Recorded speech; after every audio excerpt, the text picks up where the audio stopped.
Welcome. Welcome to the third talk of UT Energy Symposium. We are still waiting for our speaker. I just got a message from him. He is 10 minutes away. He will be here, but we have a great substitute. Not a substitute, but he could be equally great to speak about Pecan Street project. So while Brewster comes in, we will have the former general manager of Austin Energy, Roger Duncan, speak about the Pecan Street project to us. Before we do that, I just have a few announcements like I make every time. The slides and videos, slides will definitely be posted. The students already have access to the slides. We'll also post them on the public websites, either on the Energy Institute website. So you'll have access. As you can see, as promised, we have started also video recording the series. So these videos will also go online, and all of us will have access to that. For more information, please visit the Energy Institute website. There's more information, all the slides, videos, everything will be there. One very important announcement. How many of us here use laptops? Well, all of us, right? How many of us use laptops during the talk? Let's try to keep it to zero. There were some feedback that came to me during the last two talks that there is a lot of laptop use, and that really disturbs the experience. So please, to the extent we can keep it down, please keep it down. Okay? And the students know what to do. They have to sign in and discuss on Blackboard within 24 hours. Anything else? I will be passing this around. If you're not a student registered in this course and not receiving emails, then write down your name. If you are receiving emails, no need to write it again. I have your contact, and you're on the list. Next speaker is going to be Ryan Rafal. He is the Vice President for Research and Associate Provost at Rochester Institute of Technology. And he will be talking about new developments in the solar technologies, solar markets, and so on. It's going to be a great talk. Please be here with us next week. The next item was to introduce our speaker. I'll do that when he comes here. But why don't we request Roger Duncan, who most of us know, but let me just introduce briefly to him. He really has been central to all the great things in Austin Energy, but also in the broader area of Austin, all the fantastic, innovative, great projects, everything that is going on. Roger has been at the center of most of that. So please, thank you very much, Roger, for speaking to us about the project while we wait for Brewster. And I'll hand this to you. Oh, okay. Good. I'll just give you a short intro, and while Brewster's on his way here. Brewster is really the founder of the Pecan Street project. When he was Mayor Pro Tem at the City of Austin, and I was at Austin Energy, manager of Austin Energy. He really started thinking about economic development and the potential for clean technology and such, and how the city could be involved with the Austin Technology Incubator and the Clean Energy Incubator here at the University of Texas, and some others. And he brought in me, and he first started meeting with Isaac Barkas, who some of you know over at ATI. And then I came in earlier and started brainstorming about the coalition that we could put together. And eventually he started focusing on smart grid and the applications. And Brewster helped put together a great coalition that has been, I think, instrumental in making smart grid really one of the premier, making the Pecan Street project one of the premier smart grid projects in the country. And he formed a board essentially, and he'll go into it briefly. I won't get into what all they're doing right now, but he formed essentially a coalition between Austin Energy and the City of Austin, and the business community through the Austin Chamber of Commerce, and the research community through the University of Texas. And then he brought in the Environmental Defense Fund and the National Environmental Organization. And that coalition between a utility and a city and a university and the business community and environmental organization has turned out to really be key in the success of the Pecan Street project, because there aren't many places in the country where you'll find a city that owns its own utility and has a large university research apparatus with a focus on energy, like Austin does. And with the buy-in of the entrepreneurial support of the business community, we've been able to achieve dynamics here. And I was telling Varun earlier, and so we have a 7-member board. I'm still on the board even after I retired. I'm currently the president of Pecan Street Project, but Brewster does all the work. You know, I chair the board meetings, and he's got a great staff, and he's going to tell you about all the research and everything that they're doing. But I do travel around the country quite a bit and look at other smart grid projects and hear about them, and there's just no one that is doing as comprehensive an effort. I mean, some people will focus on one aspect of smart grid with the home energy management systems, and you got some groups that are working on the integration of the electric vehicles to the into the home. Nobody else is trying to integrate water conservation and such into this.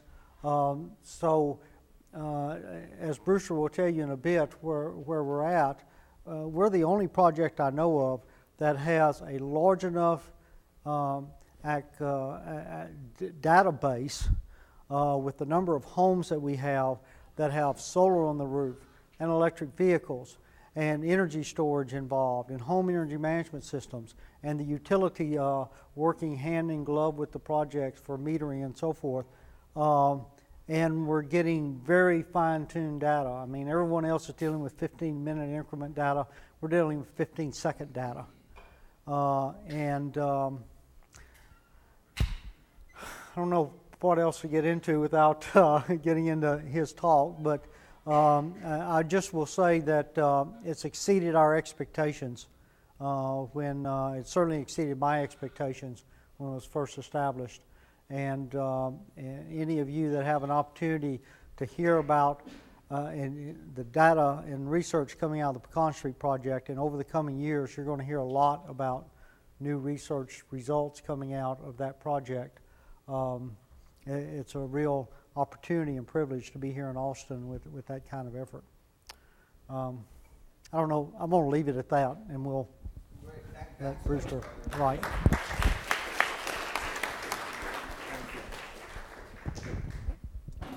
When the series started, I had promised you that we'll have, some cancellations, some delays, and so on. So welcome to the full series.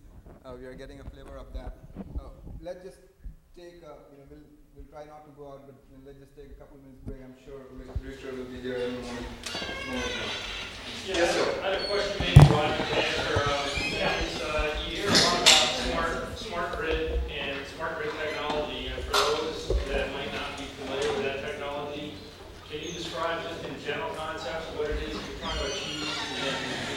And is the Pecan Street project all of what Austin is doing on smart grid, or are you doing other things on smart grid as well? Let me answer the second one last. It's not, it is the premier smart grid project, but Pecan Street is a research project.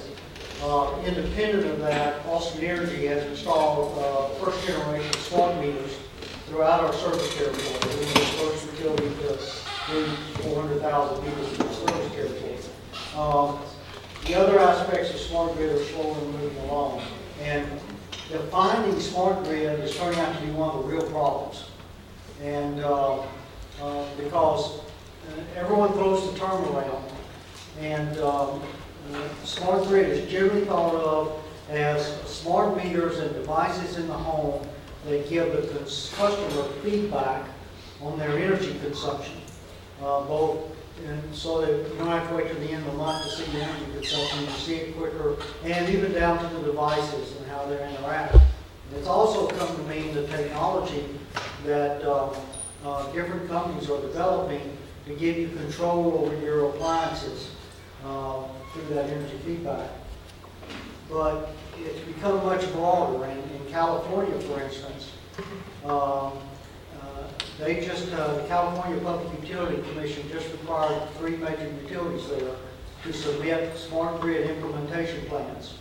What's their strategy and vision and roadmap and metrics and all for smart grid? And in California, it covers the whole gamut. It's not just the home energy management systems. It goes into integration of electric vehicles, on-site generation, energy storage, automated demand response mechanisms, and the integration of all those things. So it's a very wide definition these days. And in fact, that causes some problems because you'll hear statements about smart grid's going to reduce emissions, and smart grid's going to save energy, and smart grid's going to make our system more reliable and this and that. And because the definition's gotten so broad, I think that's a problem because I got an electric car now, and I love it, and I'm saving gas and all that. But when I plug it in, I don't reduce my electrical consumption. I'm not saving emissions from the power plant at that point. My solar hot water heater on the roof is, and it's another part of smart grid, but because of the lack of a precise definition of smart grid, it's becoming hard to make claims and evaluations and such. And that's again where the Pecan Street project is really valuable because it's so precise in being able to measure the different components of smart grid and the impact of those that it is going beyond what other projects are. That was a long answer to your question. Any other questions for Roger? Roger, we are putting you here on the spot. Reed. What are the other major projects, the competitors of Pecan Street, if there are those? Well, the Department of Energy gave out several smart grid grants as part of this program a year or so ago. And the biggest smart grid deployments are probably in California through PG&E, and particularly San Diego Gas and Electric has a very impressive smart grid deployment plan. There are various other projects scattered around the country that will focus on one aspect like electric vehicle integration and storage. And a few others, but I haven't seen any that are comprehensive. And there's several of them. I mean, there must be a couple of dozen different smart grid project pilots around the country at this stage, focused on one aspect or another of smart grid. Most of them having to do with how to integrate these things into the electric utility. Another question? Yes, sir. I'm just wondering whether it's possible for us to use your data source. As you mentioned, you have a lot of data. I'll tell you where that question is. He's a PhD student. He's looking for research data and so on. And I will skillfully debate that question by saying that Dr. Weber's group over at Mechanical Engineering has research associates working on it. They're on the contract with the Pecan Street project. And I don't follow the details of that, but the data is pretty closely held right now and is only available through contract with the Pecan Street project for specific research projects. I'm sure they'll be expanding that as time goes forward, but to answer your question, it's not just a publicly available database that anybody can get to at this point. There's a lot of complications involved in the collection of the data. It's such a large amount. We're using the supercomputer at the Pickle Center to process stuff. So there's a whole lot of people involved with the decision as to who gets the data and how it's. Yes, Louis. Could you comment on the cost involved in integrating the smart grid plan with Austin Utility? Is there any incentive for private companies to jump in and do some more research? Or you mentioned that DOE is involved, so I'm guessing that there isn't a whole lot of research. Well, Brewster will tell you in a moment, but there's a lot of private companies that are jumping in, and he will describe to you what we have an industry advisory council. There are big companies involved. Sony and Intel and General Motors and such. And they are not only, they're paying for the right to bring researchers in to get first access to the data, to use the Pecan Street project as a test bed for their products. Yes, there's an opportunity for private sector, but it's mostly the larger companies now that are coming in involved. Although one local company in Synergy that does data metering and such is involved quite a bit. One or two other questions, and then We'll wait for first. Similar question, but do you know of any similar sort of projects going on internationally? Internationally? I'm not as familiar with the international scene. Europe is moving ahead with smart grid deployment and such. I think I've heard things in China in particular, but I think it's mainly Europe and the U.S. that are moving forward fastest. The United States sort of started, and I think that China and Europe came in second in terms of picking up speed. yeah, China is increasingly getting very aggressive. Just this past summer, Sabine was there. We visited a city, the Gaodong city, and they have, the city is centered around the concept of green production, but also green consumption. And smart grid project is not necessarily built in that city, but there's a whole city that is, the entire concept is smart grid city. Sabine? There is Brewster. So Brewster can answer that question right now. My timing is impeccable, yes. Thank you so much. Absolutely. We really appreciate it. Absolutely. I just gave a little history of the story. Oh, good. Thanks. Okay, yeah, let's just give us a couple of minutes to set Brewster up, and then I'll introduce him, and we'll move forward from there. If I can start, I have a little bit of an introduction.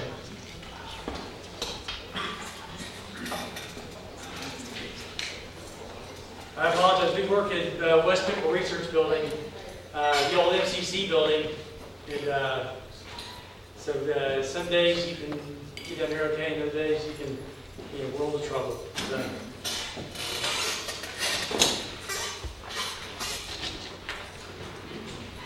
I don't know.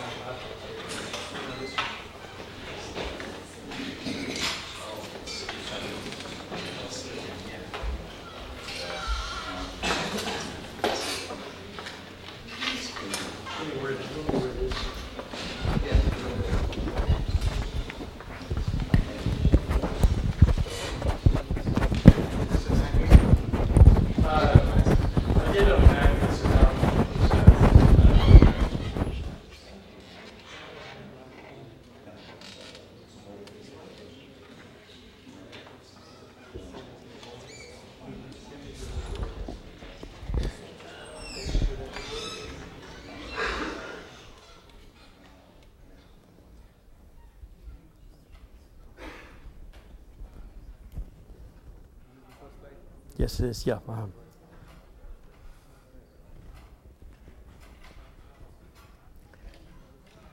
So, one of y'all had asked Roger a question.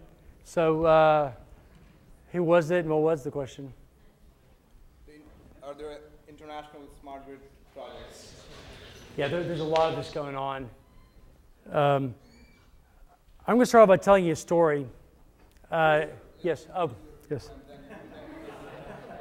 You tell a story, I'll tell a story. Many of you know Brewster, so he doesn't necessarily need an introduction here. I'll do that anyway. He is the executive director of the Pecan Street project, which we just heard from Roger how innovative and really a unique experiment, not just in Texas, not just in US, but also globally. As Roger mentioned, he was the key author of the application that brought in all the money, that got started.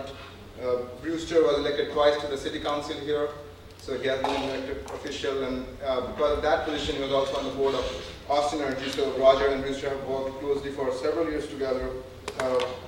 Brewster has been very instrumental in bringing all that city side and management and financing and collaborating with the research side of UT. So he was very keen in starting the technology incubators in biosciences and wireless technologies here.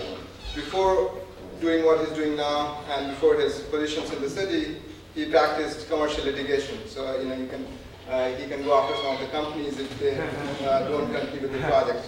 He, like Carrie and Jay, the previous two speakers, he was a student here at UT. He has honors, graduate from the School of Law here and also from Princeton University, and he's actually a Master's of Public Affairs from LBJ School where I teach. So welcome, Brewster.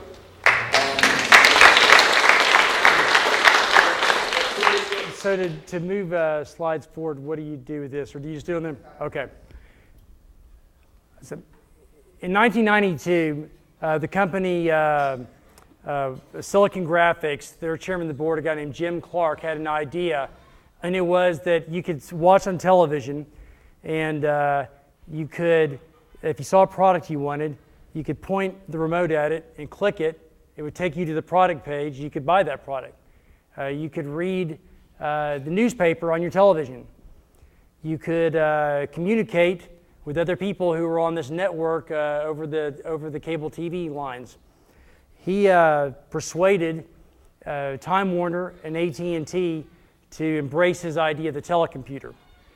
At this point in 1992, it became the work of what was known as interactive television. Silicon Graphics teamed up with Time Warner and AT&T, and it started really an arms race for who would win the telecomputer race. Oracle, Microsoft, a lot of the big technology companies, they all got into this. In 1994, two things happened on the front of the telecomputer. Time Warner released a prototype in Orlando and began field trials where they were going to work with their customers to have this system, and they even got it to work. All the nation's cable TV companies had just finished major digital television upgrades, their lines that could handle hundreds of channels and video streaming. So they really had a remarkable network that they had just upgraded with the latest in digital technology. And now they were going to deliver content so people who were customers of Time Warner or any of the other cable companies could see products, they could click on the product, they could communicate with each other over that, and they could read the newspaper. About that time, Jim Clark was forced out as the chairman of the board of Silicon Graphics. So he was looking for the next thing to do. He learned about a guy named Mark Anderson at the University of Illinois who had just won the College Software Prize for something that Mark Anderson named Mosaic.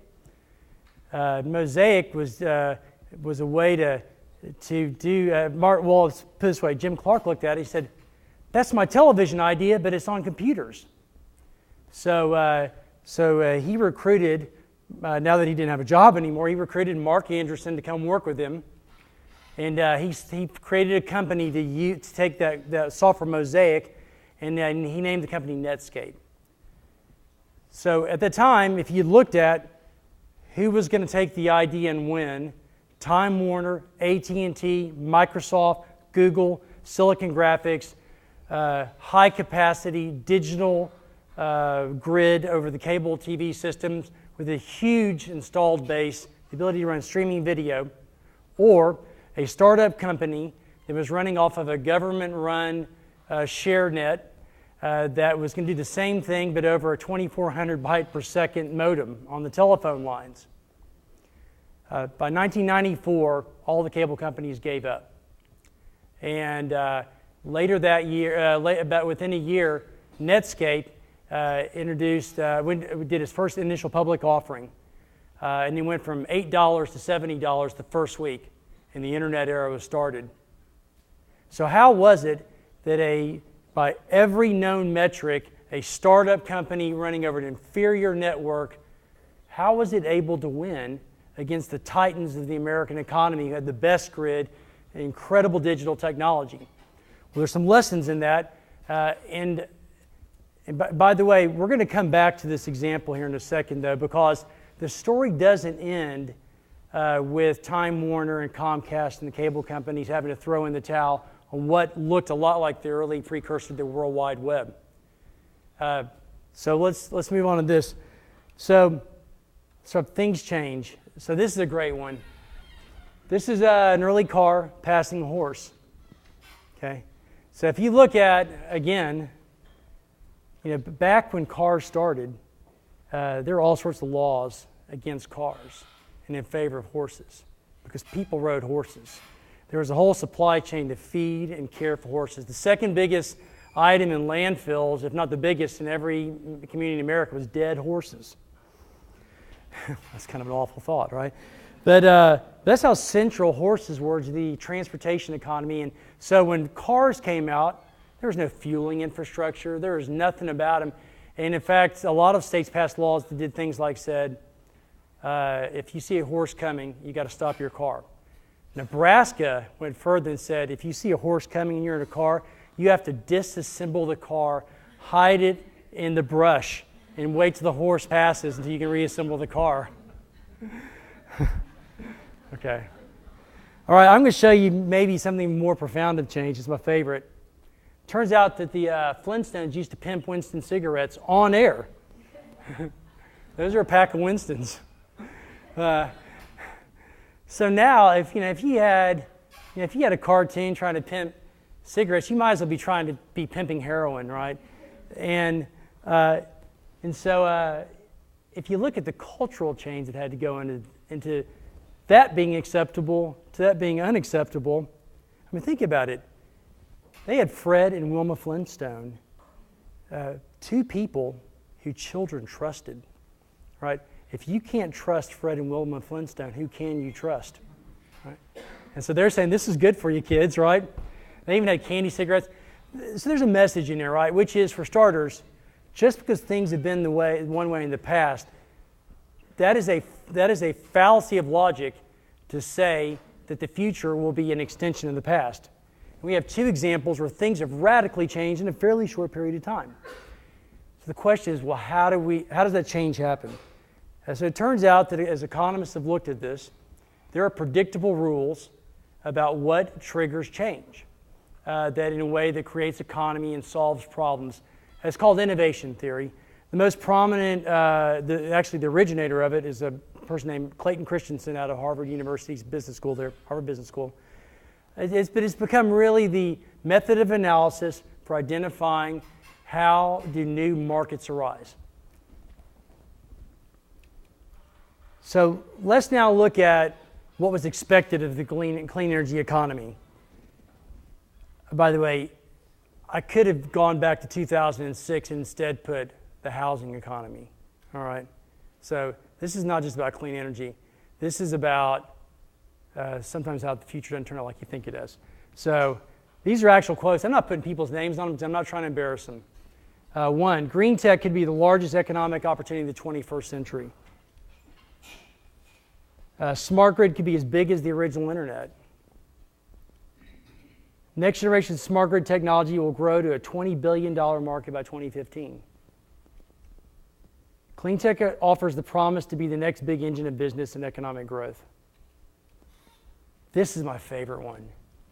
Anytime you see someone saying this economy is going to be so awesome, it's going to be recession-proof, that's when you sell, right?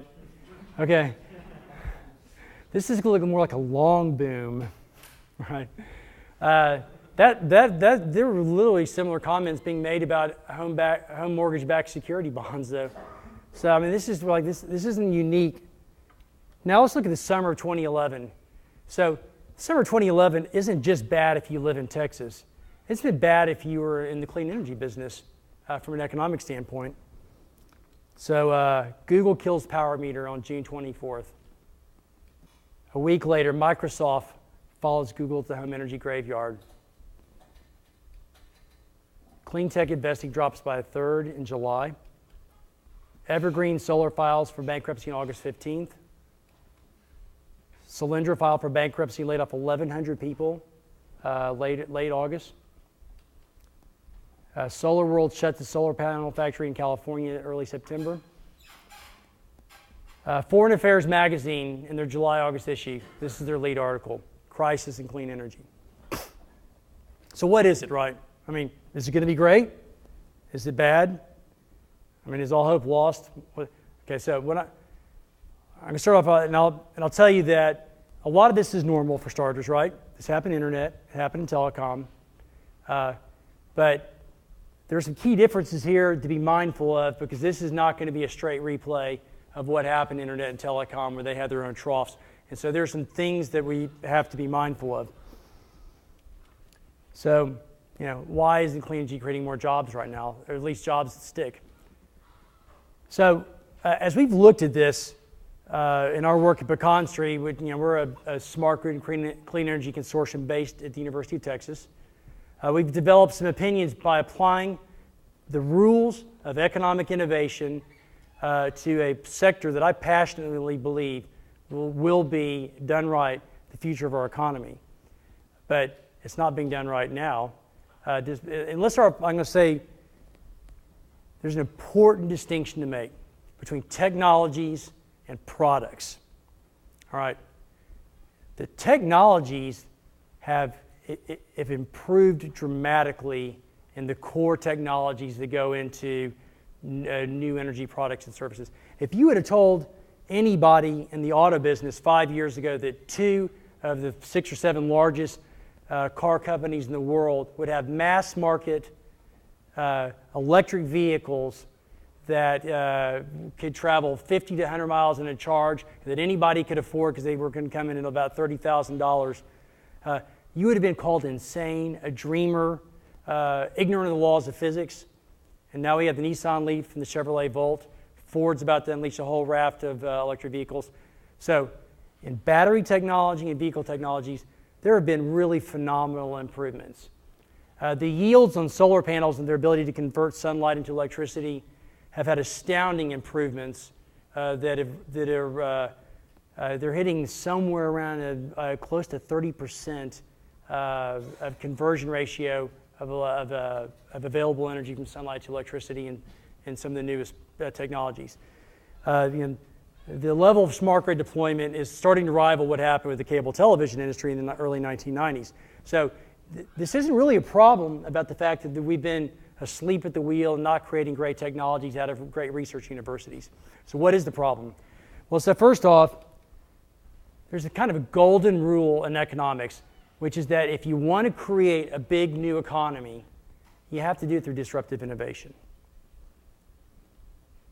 And the preconditions in clean energy and smart grid to date, the preconditions for disruptive innovations have yet to occur. And that's why we aren't in a replay of what happened in internet and telecom, because we're not having a straight out repeat. We don't have the conditions in place yet. A great economist to read, to learn about what those are, Carlotta Perez, who was out of Berkeley, and she has done the kind of the globally defining scholarship on what are the factors that go in to creating an economic boom. So one of the things, by the way, is you have a boom and then you have a trough, that you have skepticism to the point of outright political hostilities. So a lot of the factors that go into a typical successful long-term emergence of a technology economy, we're seeing play out. All of this fight on the politics of clean energy is entirely predictable when Carlotta Perez wrote her defining work in the year 2000, long before any of this had been predicted. So some of this stuff is there, but we're not there on the preconditions, and that's a big deal. So now, another reason why we haven't had the economy rise is underperforming is new technologies have been deployed overwhelmingly by utilities. That's not to say utilities are bad. Utilities are the incumbents. Just like Time Warner and AT&T and Comcast were the incumbents. So we're going to see that some of the things they do, utilities are doing, are indispensable to creating successful preconditions for an economy. But there's another golden rule about this, which is that the incumbents in whatever industry are never the driver for disruptive innovations, and you have to have disruptive innovations to have a very successful new market sector arise. Now, and this is more of an indictment of the companies involved in this. They're getting great technologies. They're confusing technologies with products. So the new technologies and services to date have overwhelmingly ignored the rules of innovation. And there's not going to be a huge amount of science. This is pretty well defined. And so if you're doing things that are unsuccessful over and over again, you're just doing them with better technology, that doesn't matter. It doesn't matter how good the technology is. It matters how good the product is. A famous example, Chester Carlson, the guy, created this cool technology back in the 50s. And he worked for the Haloid Corporation. Some of y'all might have heard of this company. He was a copier. So he tried to get all these companies, Kodak, IBM, General Electric, all these companies to buy his technology. None of them would do it. Arthur D. Little did analysis for Kodak, I think it was. They said, this technology is impressive, but there's no business case for it. So then Arthur Little decided Chester Carlson decided that he would do something different. He would offer to lease the copiers, and he would give 2,000 free copies a month, and after that, every copy was 2 cents a page. So back then, 90% of all copiers in the world were only making 100 to 200 copies a month. So offering 2,000 free copies a month seemed like a pretty generous deal. So in the late 50s, Chester Carlson started leasing his new copy machine, and it turned out that it was easier to use, and by changing the business model of this technology, made it easier to get in the door. And it turned out that when the copier was in the door and people in offices had a chance to use it, they loved it. Within a typical installation of the new Haloid Corporation Xerox copier, the average office was making 2,000 copies the first day of the month, and 2,000 copies every day for the rest of the month. And Xerox, they renamed the company Xerox. They had over 40% compounded growth rates for the next 15 years. Phenomenal run in economic history. But the key to unlocking was they had great technology, they had a pretty good product, and they came up with a genius business model. All right. So a lot of times it's not how good your technology is. So now we're going to talk about how technology is in the marketplace. What are the types of innovation? There are basically 3. We're going to evaluate current technologies and products, and we'll conclude with a roadmap for how you get to disruptive growth. So there's 3 ways the technology is in the marketplace. One is there's a sustaining innovation. That's within an existing market structure. So here are some examples. Boeing 777, plasma TV. Boeing 777, probably the greatest airplane, commercial aviation jet ever. Flies further on less fuel, right? But it lands on the same runways, goes to the same gates. The companies that are buying it are named United and British Air, and all of the world's airlines. They're simply, instead of buying a 767 or an Airbus, they're buying a Boeing 777. So in other words, it's a better plane in the existing delivery structure. So it's a sustaining innovation, even though it's very good. Plasma TVs, another example. They watch the same channels on TV, better picture, but the people buying them are typically buying them as a replacement to another television they had. So those are sustaining innovations. Another type of innovation is regulatory fiat, and it arises through policy mandates. So probably the most famous example, actually, of new products entering are the smoke alarms and corn ethanol. And so smoke alarms, right? That's the whole industry that arose. And it was because actually there's one type of regulatory fiat is by insurance companies. A lot of times new products in the marketplace because insurance companies mandate it, and so as a condition of insurance you have to get a certain product. But corn ethanol is one where there's basically a regulatory definition, and so it has to have a certain percentage of corn ethanol in certain fuels. And the thing's been a total disaster, right? But unless you're a corn farmer in Iowa, which has the first caucuses, the presidential election. So, you go, it doesn't matter if you're a Democrat or Republican in Iowa, man, they're all for public subsidies of corn ethanol, right?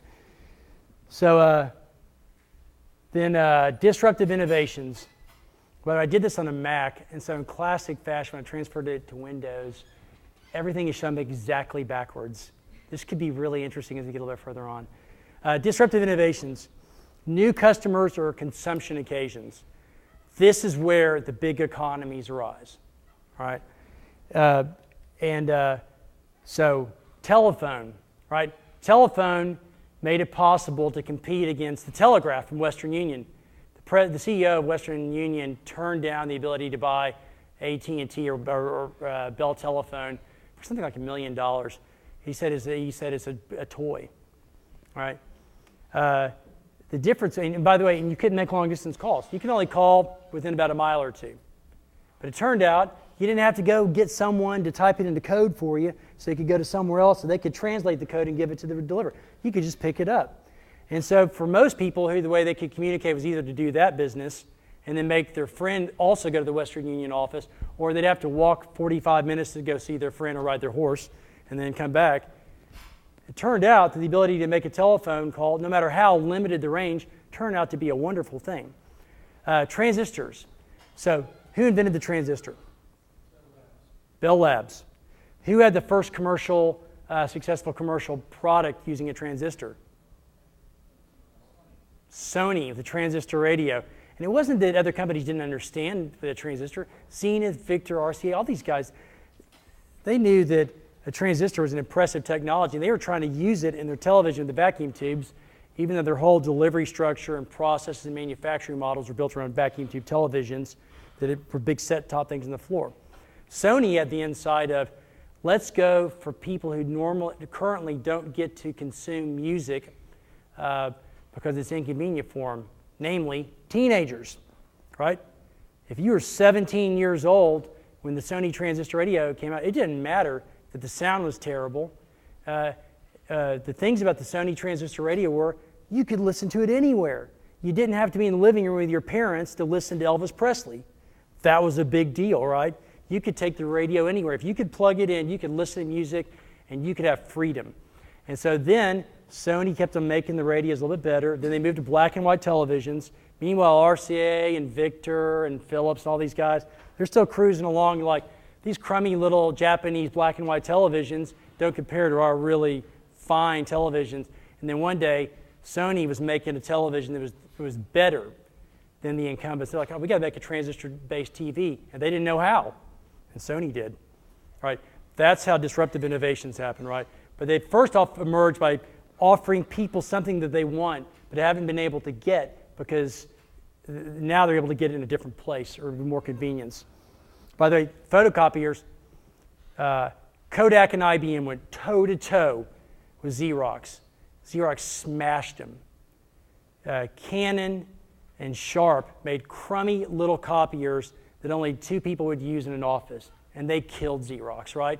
Because you didn't have to have a big industrial copier that cost $100,000 or cost you several thousand months at least. You could get a tiny little copier put in your office. Most small offices didn't need some kind of industrial-powered copier. A little one worked, and that was how Xerox got beat. So the economic growth potential, this is a big deal. So sustaining innovations, the kind of economic growth they typically produce is moderate or incremental. Now, you could be a company in an established business and win a contract and have big growth in that contract, but the overall impact on the economy of sustaining innovations tends to be fairly flat, moderate to incremental. And then there's regulatory fiat. It could be moderate growth or it could be negative. Gasoline with corn-based ethanol is more expensive and cars don't work as well, and you have to have all sorts of new gas pumps, right? Food's more expensive, all right? Regulatory fiat, and we'll talk about this a little bit more because this does not mean it's bad. A lot of times you have to do these things, but just don't expect an economy to rise around them. Disruptive innovations, Dr. Christensen describes it as explosive growth potential. It's the kind of innovation that produces the big growth in the new economies. That is what our aspiration is for the clean energy and smart grid economy.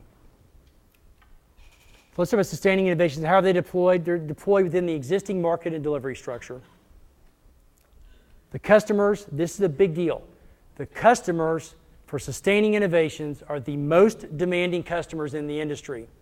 So when you're trying to get all sorts of new customers, don't do a sustaining innovation.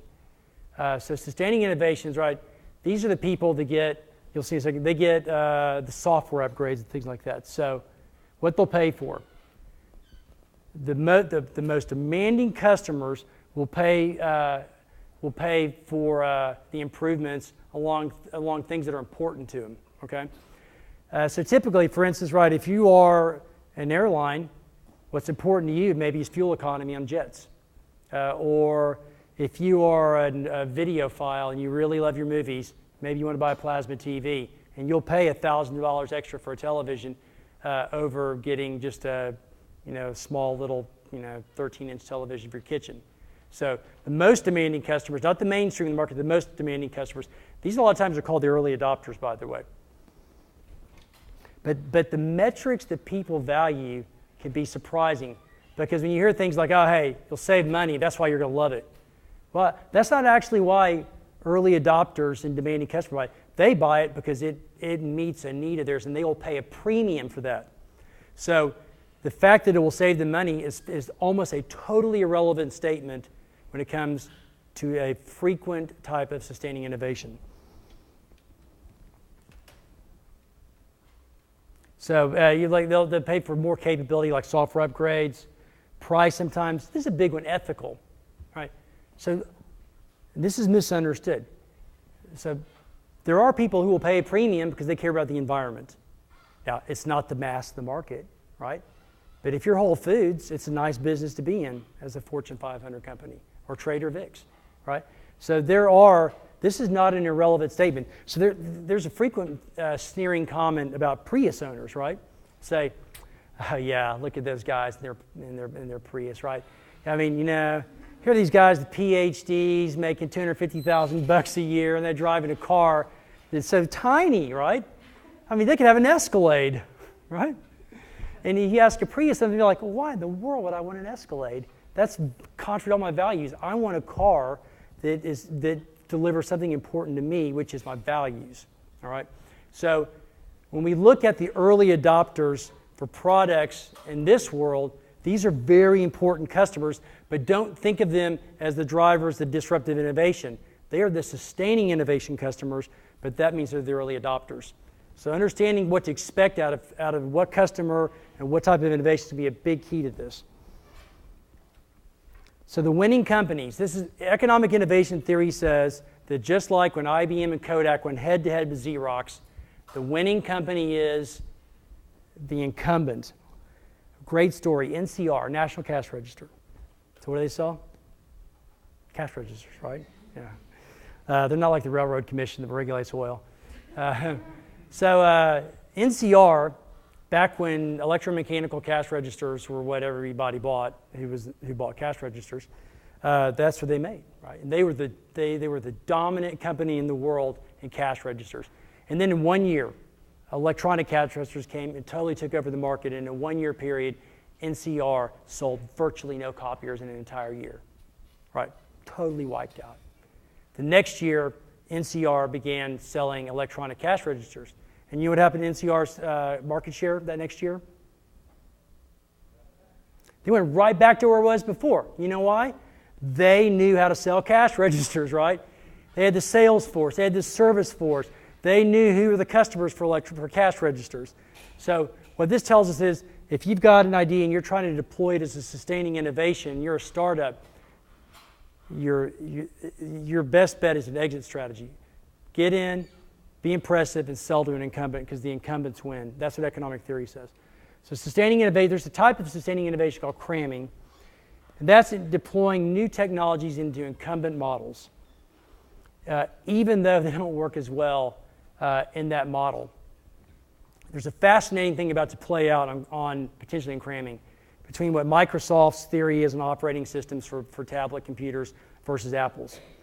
Apple's theory is they've created an entirely new operating system for tablet computers, iOS. And it doesn't do as much as Mac OS X or Windows 7. And it runs for 10 hours in battery. The device doesn't get hot. So their theory is they're treating it like a disruptive innovation, Apple is. They're saying this doesn't do as much, but we're selling these things for $500. And by the way, they've already decimated the global netbook market. So their theory seems to be getting some traction. Microsoft has come out with what appears to be a very, very impressive competitor operating system in the last 2 days. And they call it Metro. But their theory is that an operating system on a tablet needs to do exactly what an operating system does on a workstation computer, on a desktop, on a laptop, right? And the response is, well, man, the battery will last 3 hours, if. It'll get hot. And in fact, the early prototypes using Windows 8 and Metro, they have to have fans and the devices get hot. But we're going to find out. But the innovation theory says that that's an example of cramming, and that Microsoft, if that is in fact what they end up doing, is likely to be unsuccessful in that approach. So the impact of a sustaining innovation to cramming is that it's not a disruptive impact. The new technology's features are a liability. And here's a big one, because we're seeing this a lot in smart grid. But Clayton Christensen in 2004, good 4 to 5 years before we heard that we're going to change consumers' behaviors with smart meters, and that they're going to love it. And he said, well, look, if a company tries to convince, an example, a warning sign you have cramming going on is if you say, hey, we're going to convince people to change their behavior, and that's when they're going to discover how much they like it. All right. Back in 2004, Clayton Christensen said, that will not work. And he wasn't talking about smart grid. He was saying as a general principle of the economy. So when you hear all these things going about, hey, we're going to create a smart grid economy by getting people to change their behavior and start caring about something that they currently don't care about, economic theory tells us that will be unsuccessful. And it's square peg in a round hole. So regulatory fiat, right? Deployed regulation, legislation. The customers are the subject of the government or insurance company mandate. What they'll pay for, they're going to pay just for what they're required to do to comply. How many of you have a really fancy, honking cool smoke alarm in your place? I go in and look for the cheapest one I can get that I think will still warn me, right? Okay. Now, distinction between a product mandate and a performance mandate. So in other words, this does not mean regulation is bad. Regulations are about creating safety and environmental progress and fairness and a better future. Product mandates are saying, we're going to tell you what product to build and sell and what you have to buy. Regulations may or may not be successful, and it is highly dependent on the specific regulation. Product mandates, as a general rule, economic theory tells us, are unsuccessful. So disruptive innovations are deployed on a new platform. This is a big deal in a new location or context. The customers are customers whose needs are not well met by incumbent offerings. The requirements has to solve a problem for customers that they're currently trying to get done that they care about. It has to be a new platform. It has to be a killer app. That's why, look, right now, oh, by the way, the new companies win in disruptive innovation almost every time. There's virtually no precedent for an incumbent powerhouse company going toe-to-toe with a startup on disruptive innovation and winning. The startups win almost every time. So, but these are the preconditions for a new economy. So when we look at what's being done on how technologies are being created into products and clean energy, ask yourself, well, is it actually creating these preconditions? I'd say right now, the big barriers right now is new platform and killer app. We don't have either one of those yet. So platform characteristics built in other platforms. The platform is capable of more than one use. It's a big deal. So when you say, hey, this platform is going to help you manage energy, then you pause. You wait for the and, right? There's no and at the moment. The platform has to be able to do multiple things. That's a big precondition for virtually every successful platform. It has to empower customers to do jobs in a new context. It has to be open. And then it has to be plug and play with well-defined interfaces. So examples, by the way, one of the most successful open platforms of all time is the electric grid, contrary to what you hear. Right? You have a light bulb, you can screw it in any socket in virtually any place in the world. It's pretty cool. Depending on the country you're in, there's basically 1 of 3 plug types in the world. And you can have an adapter. So you have a device to use electricity, you can use it in just about any place in the world. So that is a very successful example of the original plug-and-play platform. That's why we have the word plug, right? Some examples, right? Microsoft Windows, the internet, electric grid are all examples of very successful platforms. So I'll go through the platforms, then we'll stop. So these are basically the big three of the modern economy. The electric grid, the telephone grid, and then the transistor. So by the way, if you see a black line in these next four diagrams, that means it's sustaining innovation. If you see a blue line, that means a disruptive innovation. So transistor was made more powerful. You be able to put a lot of transistors into integrated circuits and then into microprocessors. So those are the big three of the modern economy, pretty much. So then, how did the internet emerge? The internet originally emerged back when Jim Clark and Mark Anderson, the Netscape team, were at it, by melding together the internet onto two platforms, personal computer and telephone grid, right? So you have to have two platforms, and you were able to do a lot of things on the internet, but it was because those two platforms were there and you're able to do things on them. And you didn't have to go do it through an incumbent who was going to try to make their own business more successful, which is a rational action of an incumbent. So, but interesting, so this is the cable story I told you. Platforms, disruptive innovations don't actually blow up the platform. They don't disrupt the platform. In fact, disruptive innovations depend on the power and the success and the capabilities of the platform. So in this case, one of the big three historic grids of the modern economy is now essentially a dead letter, the telephone grid. You're going to see this. Landline telephone grid is virtually dead as a meaningful player in the economy. So what happened is that all those digital upgrades for streaming video and stuff that the cable companies made, their platform is now indispensable, right? We've got to have cable companies who are successful enough to get us to have broadband internet, right? It's a big deal. So let's look at now mobile platforms. They were a merger later of the microprocessor and the first cellular phone networks, which were analog. You could make phone calls from any place, right? But then what happened is when they made the platforms black line, right? Sustaining innovation. The cellular network got better with digital technology, and suddenly text messaging, and you're able to have first seeds of mobile internet. And suddenly that made possible that sustaining innovation for the mobile companies and enabled new revenue streams and smartphones and tablets. But the other three grids, telephone grid, cable, and electric, were out of the game on mobile telecom. And then we got into app stores. This is probably the most interesting platform to emerge because what this platform has done is it's taken the cellular phone network, the smartphone network, which is the sustaining off of the microprocessor, the internet, which flows, and then GPS.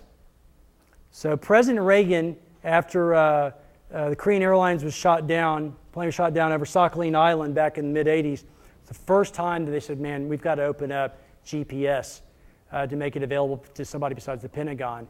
And then President Clinton in 2000 opened it up for full capabilities for commercial purposes. And by 2007, you had the iPhone. 2008, you had app stores, GPS-enabled smartphones that pulled in internet over digital phone networks. And suddenly you had, in this economy, there's one sector that is so on fire that they cannot keep their supplies in stock. Who is it? It's the smartphone companies, right? We're seeing that even in the worst economy of our era, it's possible to have an economy that is blowing the doors out, but you got to meet the rules of it. And so the smartphone companies, well, really Google and Apple, they're following the path. So now we have smart grid.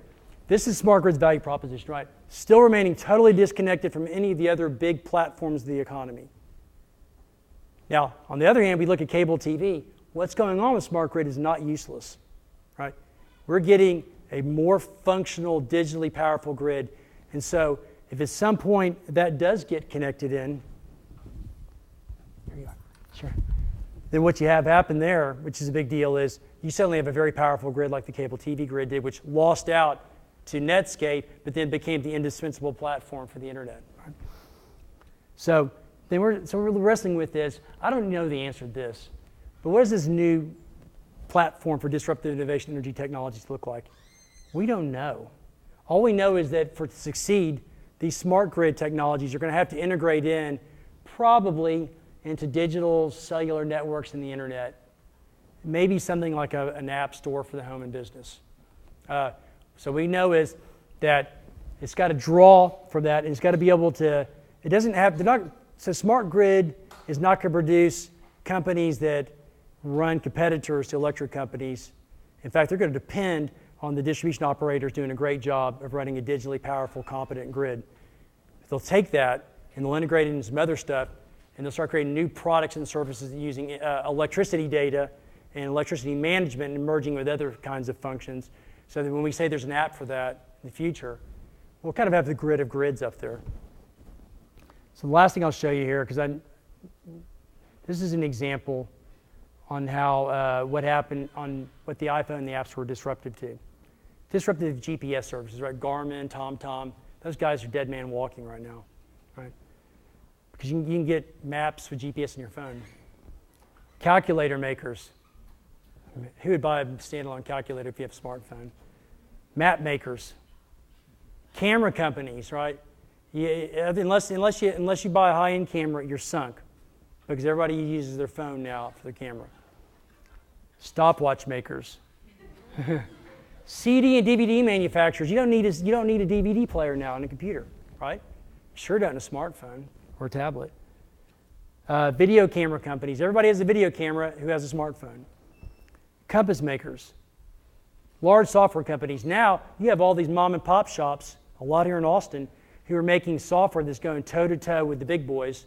How many photo editing applications are there on Android Marketplace or the Apple App Store? Probably hundreds, right?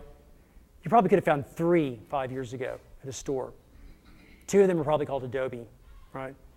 I mean, so now all the barriers have been broken to startups being able to offer competitors in software, because the distribution networks are so much easier. Phone companies, not disruptive to phone companies. The one thing that we hear, do you know what in the phone industry the iPhone is known as? The Jesus phone. Seriously?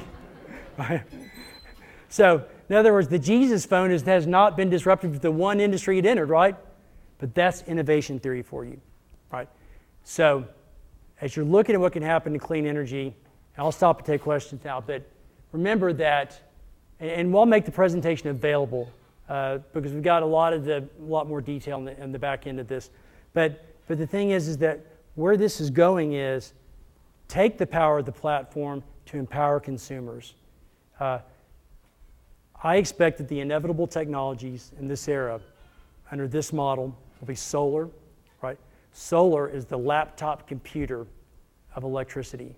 If you went to Texas Advanced Computing Center, the Ranger and Lone Star supercomputers, and you said, hey, man, I've got 20 Dell laptops, the guys at TAC would go, man, we run one equation on that. We'd melt the processors in every one of these. You say, yeah, but you can work at the kitchen table with it. And they'd respond, I don't care. Right? We got to run a complex equation that models where the oil spill in the Gulf is going to end up on beaches and what wildlife habitat. And so, on the other hand, if you want to do computing around your kitchen table, you sure aren't going to take a supercomputer and put it in half your house, right? So that's what solar is, right? Solar is not something that produces 2 gigawatts of power in a confined location. Solar is the power you can put anywhere, and you can do it on 2 weeks' notice, right? So if you got to have peak power in the afternoon, you can go through 5 years of brain damage now to put up a new peaker plant and run it for 100 hours to 500 hours a year. Or maybe instead you can have a battery and a solar panel, get it up next month and achieve the same thing. That's where suddenly things like solar. Electric cars are a sustaining innovation when it comes to the people who want to buy it are the most demanding customers on something important to them is the environment. But where do you think people want to charge cars? At home. So all this talk about charging stations in public, there may be a case for that, but it may be just a case to make people feel safe. But If you suddenly, right, disruptive innovation is introducing a new context of consumption and adding more convenience. Charging my car in the garage at night so that my 3 screaming kids can go to sleep and I don't have to worry about going to the gas station in the morning on the way to work. Convenience, cost savings. So those are some examples where the charging of vehicles could be disruptive and trigger that innovation. So I'll stop there. Thanks.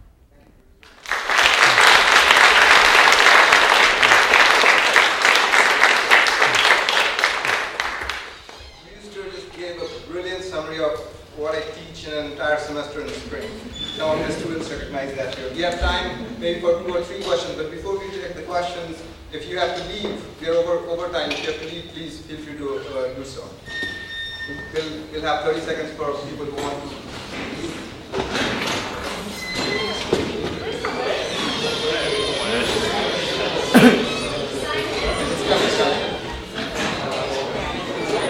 If you have not signed in, I will take the attendance by your comments online. So that should be fine. Don't worry about that.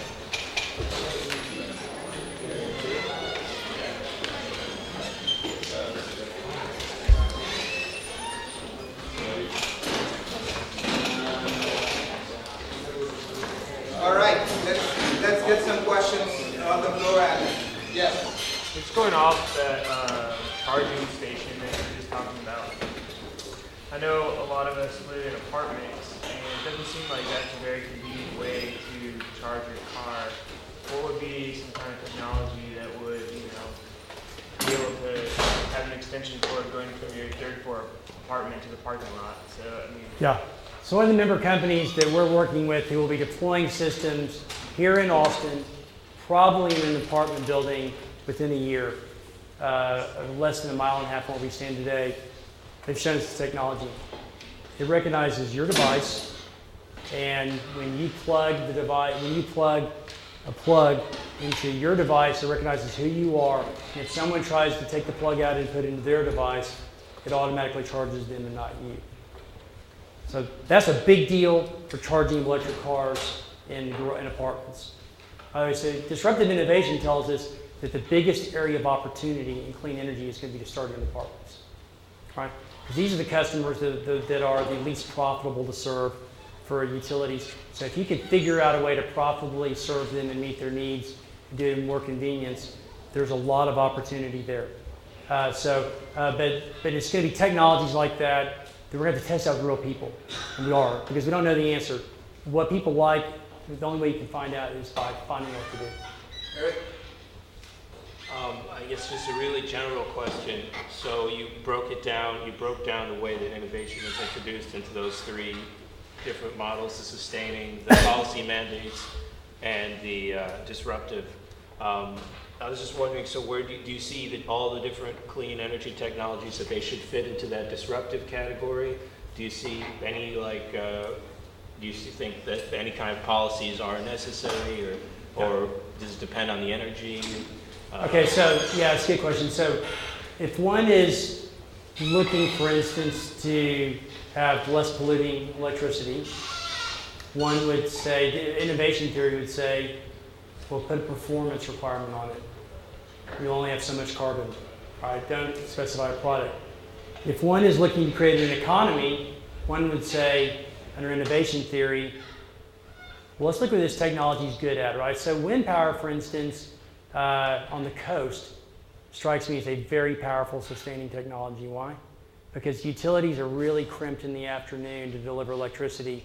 And I grew up on the Texas coast. The wind blows like crazy in the afternoon on the Texas coast.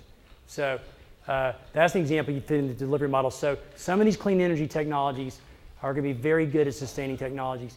Solar may or may not become a successful sustaining innovation technology.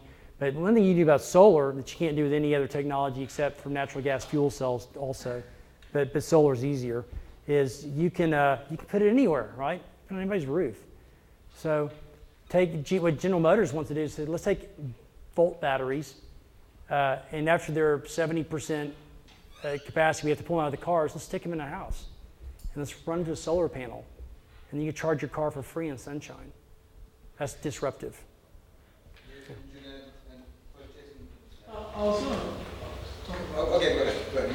What do you think about intellectual property rights? Really protecting the technology and search, to sustain something that has been protected. So what role does intellectual property rights play? This is a technology-based economy. So there's a couple of outcomes from technology-based economies. One is resource-based economies. They tend to get more expensive for customers over time. Timber becomes more expensive as it becomes scarce. Whale oil becomes more expensive as it becomes more scarce. Oil becomes more expensive as it becomes more scarce. Technology sectors, by the way, instead, they get cheaper, right? The technology gets more powerful and they get cheaper. Things like Moore's Law. So one rule of a technology-based economy is that just because something may be more expensive today, as long as it's not a resource-based economy, it's probably going to end up being cheaper. The second one is, on technology-based economies, is how important intellectual property protection is. So we could probably devote 2 hours to that alone, but it's a big deal because of what the nature of this sector is. You mentioned that authorized political and economic practice can be integral in sort of compelling disruptive innovation, and particularly pertaining to energy, events over the last decade, increased volatility in energy markets and conflicts in the international realm. It's hard to imagine that we're going to see like if we did see some sort of political event that compelled disruptive innovation, it would be terrifying to imagine. So policy mandates be something that at least helps reduce the barriers to disruptive innovation?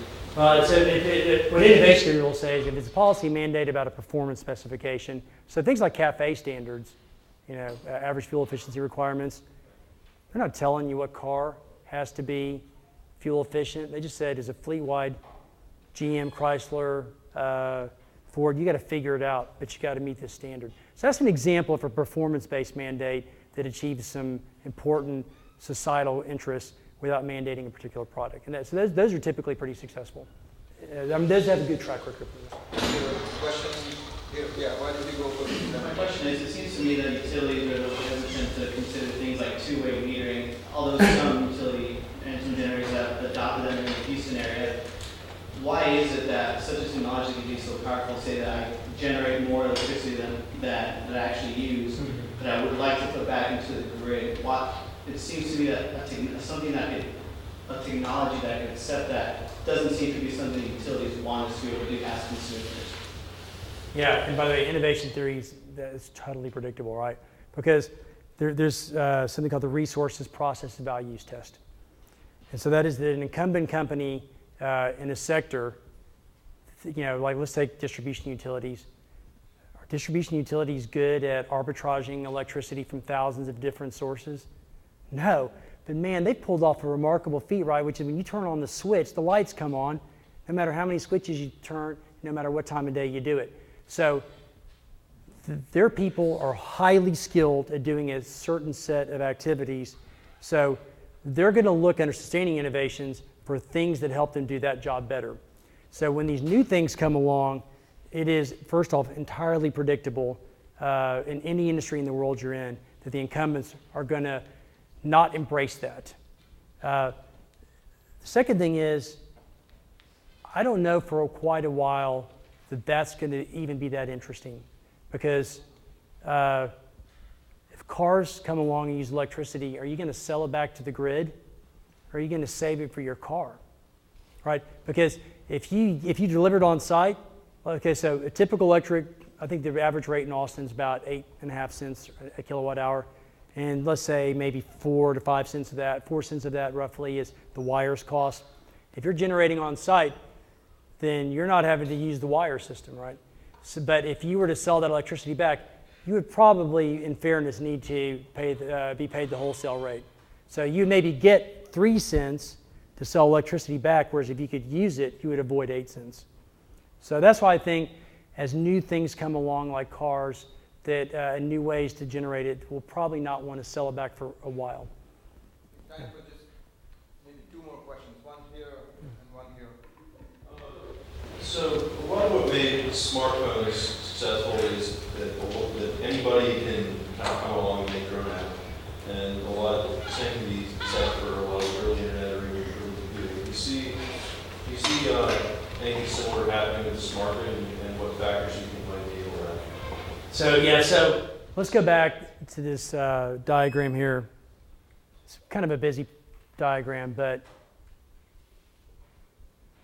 smart grid, if it's integrated in with internet and smartphone and GPS, in other words, the game would not be at smart grid, the game would be at the very top under a new customer-focused marketplace. And so the smart grid would be providing enhanced functionality to the platform under that model. And that would mean that the smart grid would not be the end of the game. The smart grid would be like the cable wires when you have broadband internet, where you're able to watch streaming video because you have broadband cable, but that streaming video is not produced or delivered to you as original content by Time Warner, Comcast, or Grande. It's delivered over their pipes. That's smart. That I think is where what innovation theory suggests the role of the smart grid is. It becomes one more powerful thing. So an example would be an app store for the home. We take energy data. Energy data helps you know what your electric bill is, right? Or your gas or water bill. But if you get something showing up on your mobile phone app that says, hey, you've been running gas for 4 straight hours, you're not home. Does that tell you what your gas bill is? Yeah. It also tells you have a gas leak, right? So is that energy management or is that home security? Let's say your grandmother wants to live at home and doesn't want to have to enter into assisted living. Well, the fact that the refrigerator is being opened and that the toilet is being flushed and that the oven is being used, that shows you what your grandmother's electric and gas and water bills are. It also tells you she's using those things, right? Which is an important indicator for assisted living and home health care that she's okay. So these are examples where the functionality of the smart grid can be used like GPS for multitude purposes. What do we use GPS for on our smartphones? We use it to find our way around. We also integrate it with internet data on Yelp to get restaurant reviews and find a coffee shop near us, right? That's an example where the power of a platform integrated into another platform can create applications that meld the things that both platforms are good at.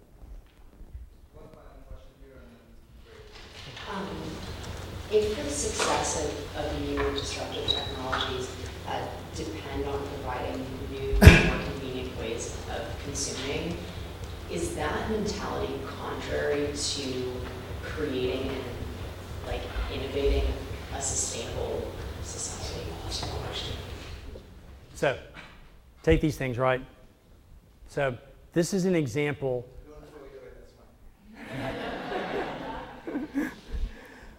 What is my wife's picture doing on your phone?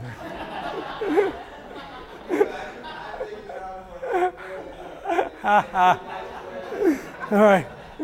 So, ever since the first iPhone came out in 2007, everything has been surrounded about optimizing and making more efficient energy usage, right? Apple has created an entirely new software that requires less energy. They focus on battery technologies. Everything about the fact this thing, as a default, goes dark after a minute, that it goes in sleep mode while still being able to receive emails and call. Everything about this is to say you should be able to do as much as you want and to do it for longer. And the way they do that is through significant energy efficiency. So here's something you're going to find from we're seeing in our research. You know what the big energy hog in every home is? I'm going to talk trash to the cable industry again. After saying something bad, there's something nice. Cable box. Cable box in some of the homes we're doing work on, it accounts at times in the spring nights, like 1/3 of the entire house's electricity use, like one cable box, right? Right. They say, oh, but you can't get your TV shows when you turn on the TV if your cable box is not running in full tilt all the time. You're like, well, what about these? This thing is dark and it's cool, and I can get emails and phone calls, right? So what this tells us is that energy constraints and innovation are not alien. Everything about smartphones and tablets and laptop computers now too, but particularly smartphones where they're trying to create robust software and in the way they entirely architect the devices is about making sure you can do as much as you want. They don't say, hey, you should only be able to use the phone half an hour a day. They say, we're going to figure out how to make this thing more efficient so you can get done what you need to do and run it for 10 hours. So I think that's a good pathway of what smart grid energy efficiency can enable. Brewster and I just played a big joke on you. Here is my phone. But thank you very much for